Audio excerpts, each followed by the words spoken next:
Hey, True Believers, Chris Mack coming at you with X Factor 72. I did not think I was going to find a physical copy of this book. I have searched high and freaking low, and we've gone over, X Factor, I think it's 68, 69, 70, and 71, then we did 73, and we've kind of danced around, and I finally, when I picked up X-Men Legends, I just thought, let's go look through the X Factor bin one more time, and boom! Finally have 72. And this book did not disappoint. After going over Legends and how much I gushed over that book, I just felt like I was in the right place reading this. As you can see, gorgeous cover. And I love when done properly, let's make sure that's correct, how it just, touches on the book. How you see Guido here saying, "You killed Madrox? Why?" And spoiler alert if you've not read X Factor 71, at the end, Jamie Madrox is allegedly murdered.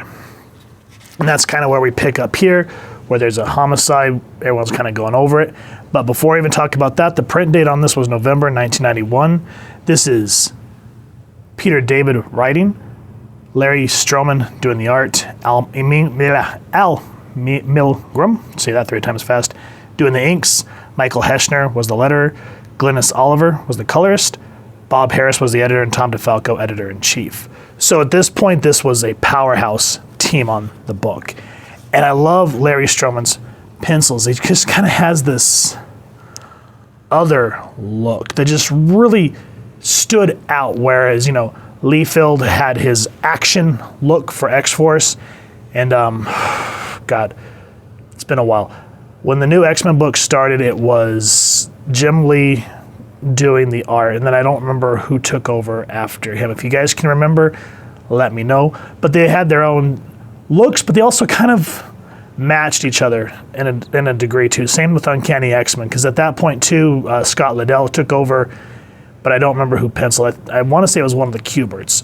But they all, with their own look, was unique, but in the sense that they kind of matched. So when you read them, you never really felt like you were missing a beat. As were this one, all these very long, elongated faces, and this guy just looks like a very demented-looking Pee Wee Herman.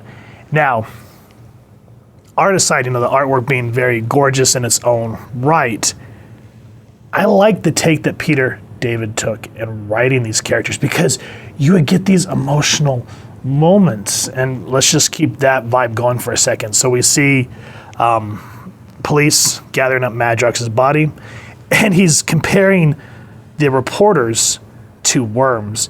He goes, the man lying here is worm food. And he doesn't need leeches crawling all over him as well, even if they have 2 legs and have a press pass. He deserves that at least, even if nobody knows who he is. And that's how we segue into X Factor, where Val Cooper, who is the administrator of this team, she's like, Madrox. And so she's talking about how she was able to link how she knows that it's Jamie Madrox because he was house sitting for some friends. And then Quicksilver runs in. And he's like, Val Cooper, I heard you scream Madrox's name. Did you leave a rubber snake in your coffee cup? Or are you simply having an erotic nightmare about him? And so we're just getting like, oh God, that's horrible. And then Val, still shook, she goes, he's dead. It was on the news. And I like how it looks like Pietro's face just gets really sullen, this very noir shadows. And he goes, must have been a slow news night. Pietro, my God, that's cold. It's a cold world. No one knows that better than I. Madrox was a fool, and I do not suffer fools gladly. But if my candor bothers you, Val Cooper, I apologize. We'd best notify the others, don't you think?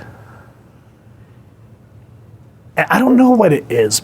Like, Quicksilver here and then North Star. They're dicks, but you like them. Because even though they're cold and hard, like, especially Pietro, because, being the son of Magneto, seeing what your father is, the type of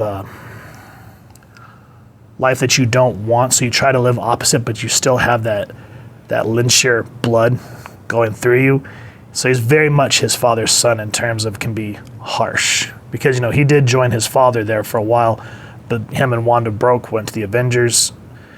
And it's just, I like how he struggles, or at least back in the day, not so much anymore, but how he kind of struggled with those two sides of him and how he always kind of came off as a dick. But I like how Peter David uses it as a very kind of dark, comedic sense of relief for a moment. And then we get some more backstory with Guido and how he talks about how his parents lived like paupers, essentially, not spending on themselves, and how he wanted to live a lap of luxury. And at this point in the story, again, David knowing how to flesh out characters organically, you're thinking, wow, this guy's just a one-note guy and just very much a dick. But when we go over the issue where I think it was Doc Samson psychoanalyzed the team, I can't remember what number it is. I'll throw a card in if I can remember. But we very much get a nice in-depth look at Guido and why he is the way he is. The same thing can be said for Alex and Lorna because, well, you know what? I'm just going to leave it here saying that there's very much tension between these two because Guido says, I have this big mansion, everyone's welcome to stay here. And Alex says, I'm looking for a place of my own. And I like how Lorna says, Alex, don't you mean our own? And you're thinking, oh, what is going on? And then, could it be trouble in paradise? Lorna and Lex disagreeing about their potential future together? Mercy me, what will happen next? And boom, enters Quicksilver again with another asshole quip that just breaks that tension. It's like Peter David knows how to give you just enough drama and then pull it back and make you laugh in a good way, not some random, like, again, I'm going to go back to this example. If you read New Mutants #1 from the Dawn of X line, 3 or 4 pages about bickering about coffee. Who gives a shit? Here you do. And you like Quicksilver enough that you kind of let him pass with that little quip. And he just knows how to have reoccurring themes. Like, we keep going back to Trouble in Paradise, and there's another one that we'll go over in a moment. But just those reoccurring themes just really helped move the book. I don't know why, but it just knows how to hit on a character level. I guess because you feel like you could really relate with that. And so the team's talking about how they have to go to this press scene because, what's it called? Sorry, I'm having a brain fart. They have to get the body, essentially. And so we come in, and this right here, oh my goodness. So he pulls Alex pulls the sheet back from the coroners, and he goes, it's Jamie, all right. You know this guy? No, Einstein. My hobby is looking at random dead bodies and saying, it's Jamie, all right. And again, maybe it's just because I'm twisted. I like that type of dark humor. It just makes me laugh. And then Peter David being a little meta, it's like, oh, well, it beats collecting comics. Shut up. And she's like, and Lorna finally says, again, kind of bringing you back in the moment. She goes, stop it. Jamie was my friend because her and Jamie were on Muir Island together with, what's her name? Moira. At this time, Lorna had been thrown through the coals during the Claremont era. Same with Alex.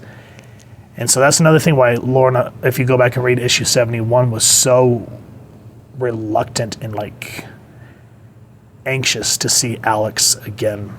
Because, they initially, in Claremont's run, they left the X-Men, went to New Mexico, got a little house together, and then their lives were just turned upside down through the whole arc after that. And so for them to finally kind of get back to some of what they're supposed to be, now there's this tension and they don't know each other. And we're leading up to that. Now, we have a serious moment again. And Quicksilver's like, it's more brutal than I'd imagined. I'll do whatever I can. Jamie Madrox will not go unavenged. Absolutely. The creeps must pay for this. You bet they... And she just freaks out. And she's like, Jamie, you're supposed to be dead. Sorry? Again, David breaking the tension. Just a great moment. And then again, we're sucked back into the drama because Jamie's trying to reabsorb this dead dupe. And, Alex, has one of your dupes never gotten killed? And he talks about how during Proteus, which was the early days of Claremont on Muir Island, Proteus was Moira McTaggart's son. He's, for those of you more modern readers, he's one of the 5 that brings the mutants back to life on Krakoa now. But he's like, Proteus stole one once, and I never had the chance to reabsorb it. I just assumed I could. And so he starts shaking the corpse. He's like, come on, snap out of this, reabsorb, wake up, be alive. And he's just breaking down because he's seen this dead version of himself, and he does not know how to process it. And it makes for great writing. Now here, again, breaking the tension, the reporter says, may I ask why one elite member is acting so violent upon seeing a dead body? His behavior is bordering on hysteria. And I just like how Val's always this cool customer, because she has to, she's the face of this government entity. So she has to learn how to spin words and play the political game. And so the reporter's like, how would you describe it? He was beside himself. Oh, God, that's great. And then we get a segue with building up the villain. And one of the cohorts wants to get out and do this action. He's like, I hate this sitting around. He's like, patient, my friend. Or in the words of the philosopher, don't have a cow, man. And this shows my age, because again, this was back during the hypes of The Simpsons. So I just like that they used Bart Simpson as a philosopher there. And okay, again, reoccurring themes, as we were talking about. So Val wants to have a press conference. And I like how Guido's like, sounds great. Let's conference. I can press 20 tons. How about you, Lorna? I can press pants, or press an attack, or press a point, or I don't know, just the way that he has these organic conversations, or how they like to do these witty rebuttals between each other, just really works. And yeah, there's more to it. How there's a moment where Val talks about how when she's talking about the team, Quicksilver's like, what about me? And she goes, oh, you slipped my mind. And he's just like, slipped my mind? Slipped your mind? And he's just getting just exponentially pissed off. And it's a great moment. But now, we get to sorry if the camera blurred there for a second.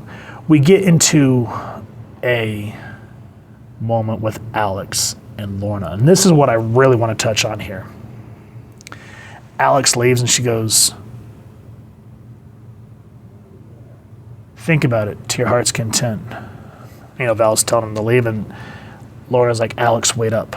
Call me crazy, but I think you've been trying to avoid me since you came back. You're crazy. So what's it going to be with us, Alex? Friends, lovers, what? I'm not sure. How do you feel about it? And so she goes over everything that we just talked about, how their lives were just thrown upside down, getting back into the X-Men. And she goes, we have to just learn about each other all over again.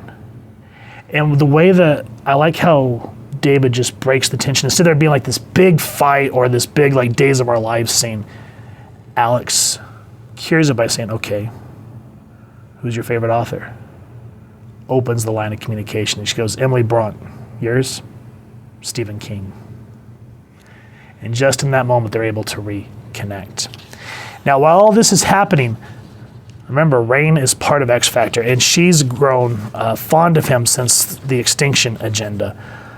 She's very cold, and not the Rain that we know from the New Mutants era. There's just a lot that's happened. And with that said, I like that that kind of becomes a future plot point again, building up more tension while also letting go of some. Because there's a moment here where there's a burning building. It's kind of cliche, and even in this dialogue, I like how David points out that this is a cliche moment and how Val Cooper is going to love how this looks on the news, him saving these children.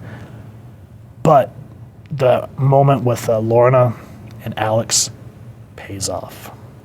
I don't want to give any more of this book away. It just had these great emotional moments with just a few action scenes to offset it. He knew how to pace this book, and that's why, when you talk about X Factor, everyone always kind of brings up the Peter David era, because it was one of the most awesome times to be an X Factor fan. I mean, yeah, the one when it was the original 5, there were some okay moments, but never where there was just like one straight run that was absolutely phenomenal in terms of X Factor, except during the Peter David era. So guys, if you've enjoyed what you've seen, X Factor 72, please first and foremost support your local comic shop and pick up a copy. If you've enjoyed this review, we really would appreciate if you take a moment to hit like, share, and subscribe. Helps the club channel more than you could possibly know. And if you wouldn't mind hitting that fancy little X bell next to subscribe, that way as we can continue to upload content, you guys get notified. Come to the channel, and we love talking with y'all and hearing your thoughts and feedback down in the comments below or our social media pages, which I'll make sure to leave the links down in the description. So with all that said, thank you so much for stopping by. Hope y'all continue to have an absolutely amazing day reading, and happy hunting, true believers.